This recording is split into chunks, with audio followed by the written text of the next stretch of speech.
Delivery কাজ করলে তার খাবার কিনে খেতে হয় না, আলহামদুলিল্লাহ। সবাই দোয়া করবেন। এটা হচ্ছে রেস্টুরেন্ট। এখান থেকে এইমাত্র যে খাবারটা নিচ্ছি, এই যে একটা খাবারটা নেওয়ার পর যা বলি আর কি, রেস্টুরেন্ট থেকে বের হয়েছি, বের হওয়ার পর কাস্টমার আমাকে ফোন দেয়, বলতেছে সে খাবার নিবে না। এটা কোনো কথা? তাহলে অর্ডার দিচ্ছিস কিসের জন্য? এখন আমার তো কিছু করার নাই। আমি কাস্টমারকে বললাম যে ভাই আমার কিছু করার নাই, আমি তোমার বাড়ির কাছে আসতেছি, তুমি খাবার নিবা না নিবা এটা তোমার ব্যাপার, আমার এটা দেওয়ার বিষয় না।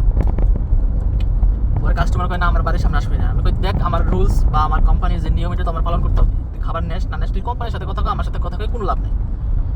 পরবর্তীতে কাস্টমার আগে আমাকে ফোন কাটিয়ে দিচ্ছে। এখন আমি খাবারটা নিয়ে দিচ্ছি কাস্টমারের বাড়ি, মনে হয় ক্যান্সেল হয়ে যাবে। ক্যান্সেল হলে তো অবশ্যই আমার হয়ে যাবে খাবারটা, তো পরবর্তীতে আমি দেখাবো কী কী ছিল খাবার। ফাইনালি অর্ডারটা ক্যান্সেল হয়ে গেছে। দেখেন কী কী ছিল।